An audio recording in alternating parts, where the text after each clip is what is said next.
This video is going to be all about Reese, so for my friends and family members who have been dying to get a bit of a proper introduction, here you go. I could very easily talk for a long time all about Reese and my adoption process, but I want to try and cover the basic events that happened in as concise of a way as possible. So, I'll start at the beginning. When I was a little kid, I got chased and then bitten by a Boston Terrier, so I was scared of dogs for a very, very long time. It wasn't until my grandmother, who not only has dogs but also breeds dogs, got me very comfortable around hers that I ended up wanting one. And then shortly into my childhood, that probably in combination with Henry and Mudge just made me want a dog for as long as I can remember. A bit of a detour, but stick with me here. My mother went to see a psychic a couple of years ago, and the psychic was like, "Your parents are talking to me. Oh, your father's saying something. He's saying he's gonna help your son get a dog."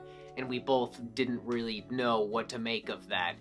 Couple months later, my family back at home gets a dog, but I no longer live at home. And now, having Reese for a year, I mean, I'm not a believer in psychics, but it's very hard for me to argue against it. I didn't really know where to begin in terms of adopting a dog. It just seemed like such a foreign process to me. So I think I did what a lot of people end up doing, and I was just browsing Pet Finder pretty regularly. And as soon as I saw Reese's profile picture, immediately I clicked on it, because look at his face. He was looking to be moved to a permanent home through an organization called Dizzy Dog Animal Rescue. If you want any information about them, the link to their website will be in the description below. I have nothing but positive things to say about them, but I might be a little biased because I have the perfect dog.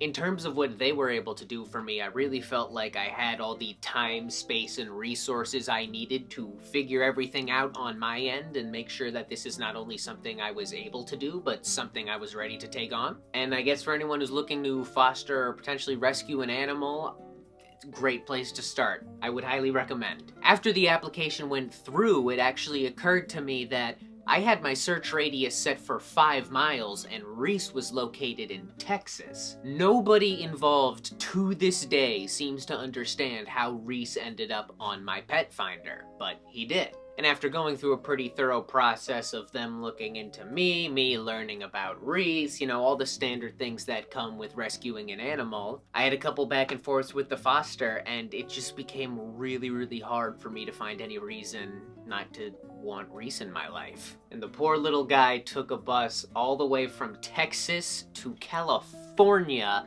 then to New York, and then I picked him up in Vermont with my partner about 30 minutes south of here in a town called Vergennes. Now that I've covered how he got to me, I can tell you a little bit about him. Well, to start, he's the nicest dog I've ever met. I'm not saying that because he's my dog.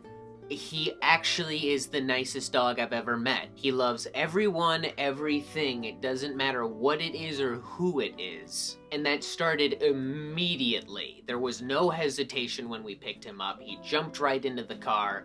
By the time we got home, he was already cuddled up with us. He was responding to us very well. He got very accustomed to the house. Just everything was going very, very well right from the start. He had 2 or 3 accidents, got into the trash 2 or 3 times. That's about the worst thing that has ever happened. An accident twice a year is very easy to deal with. But he's so well behaved. He doesn't get into any trouble. I don't have to worry about leaving him in the house or crating him up or even getting along with anyone. Having a 70-pound pit bull that you don't need to have any concern over is honestly not something I ever anticipated. And on top of that, this is just a plus for me living in a college town and, you know, living near lots of apartments and this and that.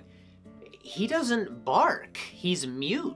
He grumbles from time to time, but he does not bark. The only time I've ever heard him capable of barking is when he's dreaming.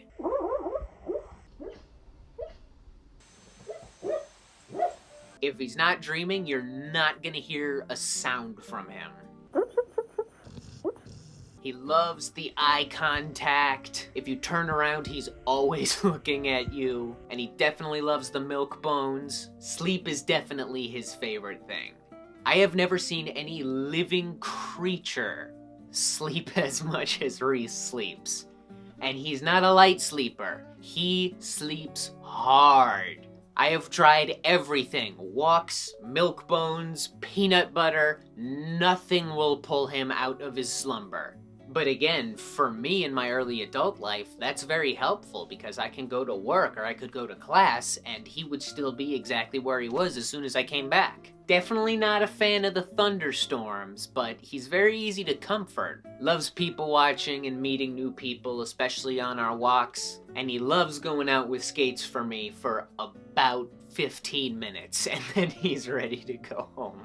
It is a little upsetting to see some people behave a certain way towards him because he's a pit bull, including my own family members, but any single person who meets Reese for more than 30 seconds immediately falls in love with him. My mother has never liked dogs, and after meeting Reese, she looked into the adoption process. I love him to death. He makes me smile all the time. He's a real goofy dog, and I don't know, when it comes to boring day-to-day life, having him by my side definitely does cheer me up. It just feels really good to know I have a dog that can be by my side through just about anything. If I want to go out and about all day, he'll gladly come along. If I want to sleep all day, he will gladly do the same. Very lucky that I ended up with him, so maybe that psychic was right. I'm sure there's gonna be a handful of other things I wish I remembered or clips I wish I included. The only one off the top of my head right now is the hilarious DNA test I took with him that came back as 100% Pit Bull Terrier. I wanted to be sure. I didn't know if anyone knew what his ancestry was, and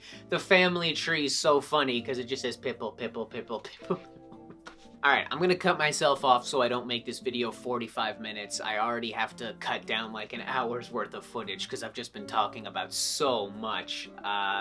That's all I got right now. I'm gonna go take him on a walk, but I'll see you next time. Thanks for watching.